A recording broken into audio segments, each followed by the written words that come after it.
بسم اللہ الرحمن الرحیم الحمدللہ رب العالمین والصلاة والسلام علی سید الانبیاء والمرسلین وعلی آلہ واصحابہ اجمعین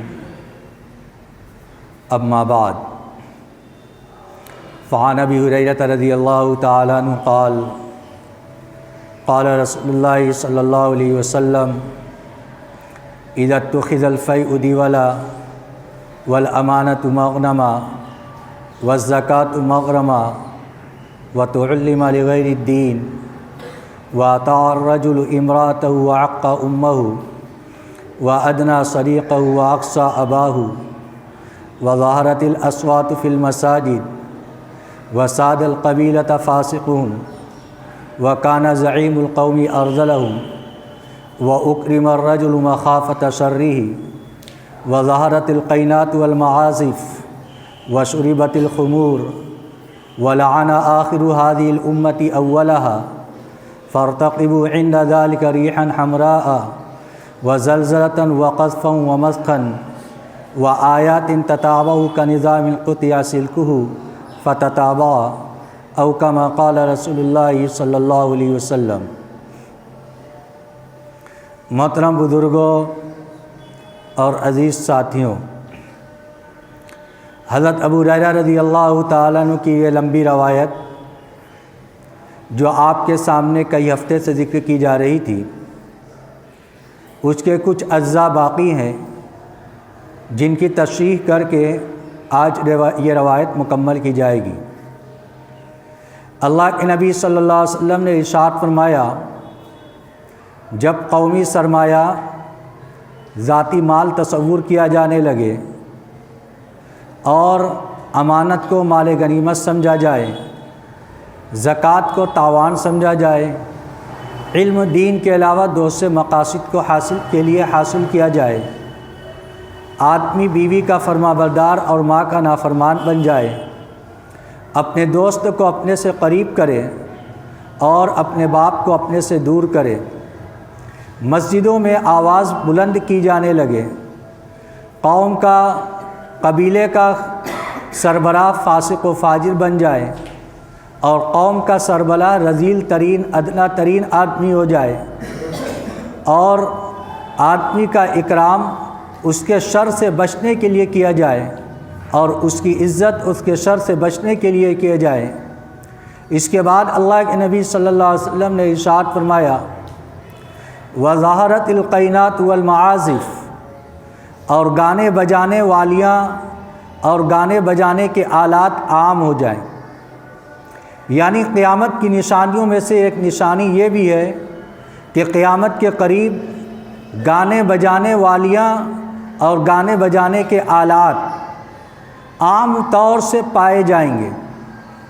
چنانچہ پہلے تو اس زمانے اس چیز کو سمجھنے میں مشکل پیش آتی تھی کہ گانے بجانے کے آلات، ڈھول باجا، یہ ساری چیزیں تصور کیے جاتے تھے اور مثال کے اندر ذکر کی جاتی تھی، اور گانے والیاں، گانے والی عورتیں۔ لیکن آج کے اس ترقی یافتہ دور کے اندر ہر آدمی دیکھ رہا ہے کہ اس کے ہاتھ کے اندر گانے کی چیز موجود ہے جو ترقی کے اعتبار سے موبائل کی شکل کے اندر موجود ہے۔ پہلے جو چیز بڑی محنت سے کسی گھر کے اندر داخل ہوتی تھی اور اس گھر کو بڑا معیوب سمجھا جاتا تھا، جس گھر کے اندر ٹیلی ویژن ہو، ٹی وی ہو، اور اکا دکا گھروں کے اندر ہوتا تھا اور لوگ کہتے تھے کہ ان کے گھر کے اندر ٹی وی ہے۔ لیکن آج کے اس دور کے اندر جو آدمی کے ہاتھ کے اندر موجود ہے، اس کے اندر ساری خرابیاں موجود ہیں جو آدمی کو گناہوں کے اندر مبتلا کرنے کے لیے کافی ہے۔ جو چیزیں گناہ کے ہو سکتے ہیں وہ ساری کی ساری چیزیں اس کے اندر موجود ہیں۔ ان چیزوں سے روکنے والی چیز صرف اور صرف خوف خدا ہو سکتا ہے، اللہ کا ڈر ہو سکتا ہے، اس کے علاوہ اور کوئی چیز نہیں ہے۔ آدمی ہوتا ہے، تنہا ہوتا ہے، موبائل اس کے پاس ہوتا ہے، گانے بجانے کے آلات ہیں، اور اس کے اندر سارے فحاشی اور گناہ کے اسباب موجود ہیں، ایسی چیزوں ایسے وقت کے اندر اس کو گناہ سے روکنے والی چیز صرف اور صرف اللہ کا ڈر ہو سکتا ہے۔ آج اس چھوٹے سے موبائل کے اندر جس کا آدمی پہلے تصور بھی نہیں کر سکتا تھا، وہ ساری کی ساری چیزیں موجود ہیں۔ اللہ کے نبی صلی اللہ علیہ وسلم نے ارشاد فرمایا، جب قیامت قریب ہوگی تو اس کی ایک نشانی یہ بھی ہوگی کہ گانے بجانے کے آلات عام ہو جائیں گے۔ عام ہونے کا مطلب یہ ہے کہ بہت کثرت سے پائے جائیں گے، ہر ایک اس کے اندر مبتلا ہوگا۔ چنانچہ اس زمانے کے اندر ہر ایک اس کے اندر مبتلا ہے اور ہر ایک کے پاس وہ چیزیں موجود ہیں۔ موسیقی یہ قیامت کی نشانی میں سے قرار دی گئی، لیکن آج دیکھیں کہ موسیقی کی آواز آدمی کے کان کے اندر ہر جگہ پڑتی ہے۔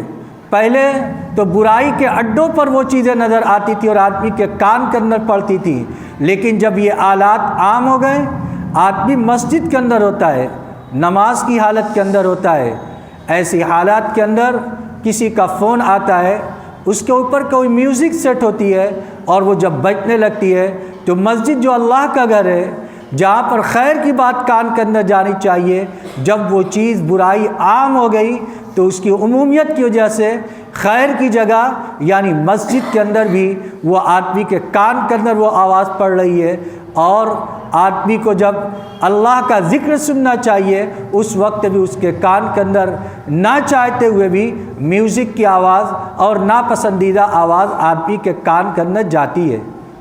اب وہ کیسے جاتی ہے؟ وہ مختلف اسباب ہوتے ہیں۔ آدمی جلدی کے اندر آیا، موبائل کو سائلنٹ کے اوپر وائبریٹ کے اندر کرنے پر بھول گیا، اس کے اوپر بحث نہیں، لیکن ایک چیز جو اللہ کے نبی صلی اللہ علیہ وسلم نے ارشاد فرمایا کہ جب قیامت قریب ہوگی تو اس کی جہاں بہت ساری نشانیاں ہیں، وہاں ایک نشانی یہ ہے کہ گانے کے آلات بہت کثرت سے پائے جائیں گے، بہت عام ہو جائیں گے۔ چنانچہ وہ چیز آج کے اس زمانے کے اندر ہر ایک کے تجربے کے اندر ہے کہ ہر ایک کے پاس وہ چیز موجود ہے۔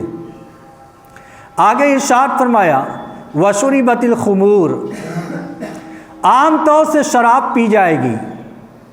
قیامت کی نشانی یہ قرار دی گئی کہ شراب عام طور سے پی جائے گی، یعنی کس سماج کے اندر پی جائے گی؟ تو یہ اللہ کے نبی صلی اللہ علیہ وسلم نے ارشاد فرمایا، یہ مسلم سماج کے بارے میں، مسلم معاشرے کے بارے میں اللہ کے نبی صلی اللہ علیہ وسلم ذکر فرما رہے ہیں۔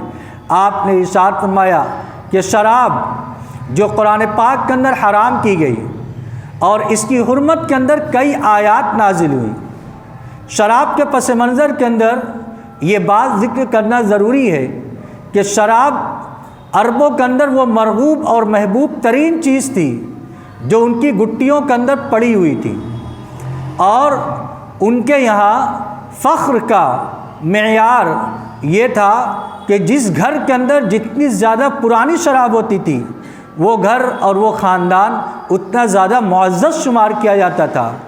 عام طور سے لوگوں کی ضیافت کے اندر شراب پیش کی جاتی تھی اور ان کی مجلس شراب کے ذریعے سے سجتی تھی۔ ان حالات کے اندر جب اسلام آیا، اسلام کے آنے کے بعد کچھ نیک طبیعتیں ایسی بھی تھیں جو اس دور کے اندر بھی شراب سے گھن کرتی تھیں اور شراب کے قریب نہیں جاتے تھے۔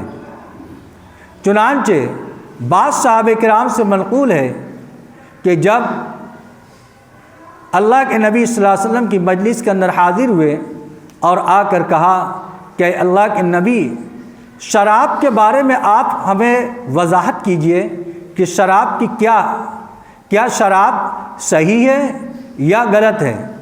اللہ کے نبی صلی اللہ علیہ وسلم پر قرآن پاک کے اندر آیت نازل ہو گئی، وَيَسْأَلُونَكَ عَنِ الْخَمْرِ قُلْ فِيهِمَا إِثْمٌ كَبِيرٌ، لوگ آپ سے شراب اور جوئے کے بارے میں پوچھتے ہیں تو آپ بتا دیجئے کہ اس کے اندر گناہ زیادہ ہے، نفع کم ہے۔ ایک معیار معلوم ہوا کہ ہر وہ چیز جس کے اندر نفع کم اور نقصان زیادہ ہو، ایسی چیز شریعت کے اندر مطلوب نہیں ہے۔ جب یہ آیت نازل ہوئی تو بعض صحابہ کرام نے کہا کہ جب اس کے اندر نقصان زیادہ ہے تو ہم کیوں استعمال کریں؟ ایک جماعت اس کے شراب کو استعمال کرنے سے رک گئی۔ اس کے بعد ایک صحابی کے یہاں عصر کے بعد دعوت تھی، دعوت کے اندر معمول کے مطابق شراب چلی اور نماز کا وقت آ گیا مغرب کا۔ چنانچہ نماز کے وقت نماز شروع ہو گئی اور قل یا ایھا الکافرون کی آیت امام نے شروع کی، لا اعبد ما تعبدون کے بجائے اعبد ما تعبدون، جس کے معنی یہ ہوتا ہے کہ اے مشرکو میں بھی اسی چیز کی پوجا کرتا ہوں، عبادت کرتا ہوں جس کی تم عبادت کرتے ہو۔ یعنی اس صورت کے اندر آدمی شرک کا اقرار کر رہا ہے، جبکہ اس صورت کے اندر شرک سے برات کا اظہار کیا گیا ہے کہ کہہ دیجئے کہ میں اس کی عبادت نہیں کر سکتا جس کی تم عبادت کرتے ہو۔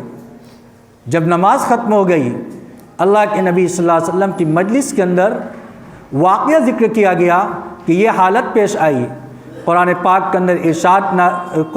کے اندر آیت نازل ہو گئی، وَلَا تَقْرَبُوا الصَّلَاةَ وَأَنْتُمْ سُكَارَىٰ، کیا ایمان والو تم اس حالت کے اندر نماز کے قریب مت جاؤ جبکہ نشے کی حالت کے اندر۔ چنانچہ صحابہ کرام کی ایک بڑی جماعت نے اس وقت یہ کہا کہ جب نماز جیسی اہم عبادت سے قریب جانے سے یہ چیز مانع بن رہی ہے تو ہم ایسی چیز کیوں استعمال کریں؟ چنانچہ وہ بھی استعمال کرنے سے رک گئے۔ پھر اس کے بعد ایک دفعہ ایک مجلس لگی ہوئی تھی اور دو قبیلے آپس کے اندر جو اسلام سے پہلے ایک دوسرے کے دشمن تھے، اسلام لانے کے بعد ایک دوسرے کے دوست بن گئے۔ منافقین کو یہ بات اچھی نہیں لگ رہی تھی، شراب کی مجلس لگی ہوئی تھی، ان حالات کے اندر زمانے جاہلیت کی باتیں ان کے اندر ذکر کی گئی جس کی وجہ سے عصبیت جوش مارنے لگی اور قریب تھا کہ آپس کے اندر خون خرابہ ہو جائے۔ چنانچہ یہ واقعہ اللہ کے نبی صلی اللہ علیہ وسلم سے ذکر کیا گیا۔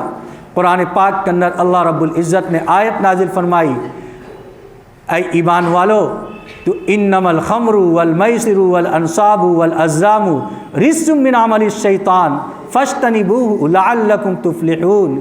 اے ایمان والو یہ ساری چیزیں، شراب ہے، جوا ہے اور دوسری چیزیں، یہ سارے کے سارے اعمال گندے ہیں، شیطان کے کام ہیں، فاجتنبوہ لہذا تم اس سے بچو، اب اس کو استعمال کرنے کی اجازت نہیں ہے۔ جب شراب کی حرمت کی آیت نازل ہوئی تو روایات کے اندر یہ بات ملتی ہے کہ اس کے بعد مدینہ کی گلیوں کے اندر شراب کے ٹوکرے پھوڑ کر ایسے بہائے گئے جیسے نالوں کے اندر پانی بہتے ہیں، ویسے شراب مدینہ کی نالیوں کے اندر بہہ رہے تھے۔ یعنی اس وقت صحابہ کرام نے سمعنا و اطعنا پر عمل کرتے ہوئے فوراً اس کو ترک کر دیا، چھوڑ دیا۔ پھر اس کے بعد شراب حرام کر دی گئی ہمیشہ کے لیے اور انہوں نے استعمال نہیں کیا۔ اللہ کے نبی صلی اللہ علیہ وسلم نے ارشاد فرمایا، جب قیامت قریب ہوگی تو ایسا زمانہ آئے گا کہ شراب بھی عام ہو جائے گی اور مختلف ناموں کے ذریعے سے، مختلف طور پر، مختلف عنوانات سے، مختلف ناموں کے ذریعے سے اس کو پیش کیا جائے گا۔ آدمی اس کے اندر توجیہ کرے گا کہ یہ فروٹس ہے، یہ فروٹس ہے، لیکن در حقیقت وہ شراب ہوگی۔ پھر آدمی شراب کے اندر مبتلا ہو جائے گا اور یہ چیز کثرت سے پائی جائے گی۔ چنانچہ اس زمانے کے اندر بھی مختلف ناموں سے مختلف شرابیں ایجاد کی گئی ہیں جو ہر آدمی اپنے معیار کے اعتبار سے استعمال کرتا ہے۔ کوئی بڑے عزت والے ہوتے ہیں، وہ بڑے بڑے ہوٹلوں کے اندر جاتے ہیں، وہاں پر اس کو استعمال کرتے ہیں۔ کوئی ادنا درجے کا ہوتا ہے، وہ شراب پی کر مست ہوتا ہے، گالی گلوچ کرتا ہے۔ جو عزت والے ہوتے ہیں وہ اپنے اعتبار سے، اپنے معیار سے استعمال کرتے ہیں۔ لیکن قیامت کے قریب اللہ کے نبی صلی اللہ علیہ وسلم نے ارشاد فرمایا، یہ نشانی ہے قیامت کی کہ شراب عام طور سے استعمال کی جائے گی۔ آخری نشانی ذکر فرمایا، وَلَعَنَ آخِرُ هَذِهِ الْأُمَّةِ أَوَّلَهَا، کہ امت کے آخر والے، بعد میں آنے والے لوگ پہلے لوگوں کے اوپر لعن طعن کریں گے، ان کو ہدف ملامت بنائیں گے۔ چنانچہ سب سے پہلی جماعت صحابہ کرام رضوان اللہ علیہ مجمعین کی جماعت ہے، جو اللہ کے نبی صلی اللہ علیہ وسلم کی مقدس جماعت، اور اس جماعت کو اللہ رب العزت نے اپنے نبی کی صحبت کے لیے منتخب فرمایا ہے۔ ایسی پاکیزہ جماعت جن کے ایک ایک عمل کو، جن کے ایمان کو، جن کے تقوی کو، جن کے قسم کو اور جن کے اعمال کا تذکرہ قرآن پاک کے اندر اللہ رب العزت نے ذکر فرمایا ہے، ایسے صحابہ کرام کے اوپر بھی لعن طعن کیا جائے گا۔ ایک ایمان والا تصور کیا کر سکتا ہے کہ اس مقدس جماعت کے اوپر بھی لعن طعن کیا جائے گا؟ حضور اقدس صلی اللہ علیہ وسلم نے صحابہ کرام کے زمانے کے اندر صحابہ کرام کی فضیلت اور ان کی منقبت کو ذکر کرتے ہوئے ارشاد فرمایا، اللہ اللہ فی اصحابی، تم میرے صحابہ کے بارے میں اللہ سے ڈرنا۔ کیوں؟ ان کی عظمت اپنے دل کے اندر بیٹھاؤ، ایسا نہ ہو کہ بعد میں آنے والے کسی واقعے کی بنیاد پر ان کو ہدف ملامت بنا لیں اور ان کے اوپر نشانہ سادھنے لگیں۔ اللہ کے نبی صلی اللہ علیہ وسلم نے ارشاد فرمایا، اس بارے میں تم اللہ سے ڈرو۔ لا تتخذوهم غرضا من بعدی، تم ان کو میرے بعد نشانہ مت بنانا۔ جیسے آدمی نشانہ لگانے کے لیے کسی چیز کو متعین کرتا ہے اور اس کے اوپر نشانہ سادھتا ہے تاکہ ہمارے تیر کا یا کسی چیز کا نشانہ اسی جگہ بیٹھے، تو صحابہ کرام کے بارے میں ایسا نشانہ مت بنانا۔ فمن احبہم فبحبی احبہم، جو صحابہ کرام سے محبت کرے گا تو میری محبت کی وجہ سے ان سے محبت کرے گا۔ ومن ابغضہم فببغضی ابغضہم، جو ان سے بغض رکھے گا تو میری بغض کی وجہ سے ان سے بغض رکھے گا۔ چنانچہ صحابہ کرام کے بارے میں شروع میں دو جماعت پیدا ہوئی، ایک خوارج، دوسرے شیعہ۔ خوارج حضرت عثمان اور حضرت علی رضی اللہ تعالیٰ عنہ کی شان میں شروع سے گستاخی کرتے تھے اور ان کو اسلام سے خارج قرار دیتے تھے، اور شیعہ حضرات شیخین یعنی حضرت ابو بکر، حضرت عمر رضی اللہ تعالیٰ عنہ کی شان کے اندر گستاخی کرتے تھے، اور اس کے علاوہ دوسرے صحابہ کرام کے بارے میں بھی کی شان کے اندر بھی گستاخی کرتے تھے۔ اللہ کے نبی صلی اللہ علیہ وسلم نے ارشاد فرمایا، صحابہ کو برا بھلا مت کہو۔ اگر تم میں سے کوئی شخص احد پہاڑ کے برابر بھی سونا خرچ کرے، مدینہ کا احد پہاڑ یہ خود بہت بڑا پہاڑ ہے، اگر اتنا سونا کوئی خرچ کرے اور صحابہ کرام میں سے کوئی ایک مد یا آدھا مد جو صدقہ کرے اور خرچ کرے، تو بعد میں ایک احد پہاڑ کے برابر خرچ کیا ہوا سونا صحابہ کرام کے آدھا مد جو کے برابر بھی نہیں ہو سکتا۔ کیا مقام ہے صحابہ کرام رضوان اللہ علیہ مجمعین کا۔ ایک شخص عبداللہ بن مبارک رحمۃ اللہ علیہ کے پاس آیا اور کہا کہ یہ بتلائیے عمر بن عبدالعزیز رحمۃ اللہ علیہ افضل ہیں یا امیر معاویہ رضی اللہ تعالیٰ عنہ؟ دیکھیے انتخاب کیسا کر رہا ہے۔ حضرت امیر معاویہ رضی اللہ تعالیٰ عنہ کے بارے میں اور عمر ابن عبدالعزیز رحمۃ اللہ علیہ جو تابعین میں سے آتے ہیں، اور حضرت امیر معاویہ رضی اللہ تعالیٰ عنہ صحابی ہیں۔ حضور اکرم صلی اللہ علیہ وسلم کے زمانے کے اندر وہ کاتب وحی تھے، وحی کے لکھنے کے اوپر ان کو مقرر کیا گیا تھا۔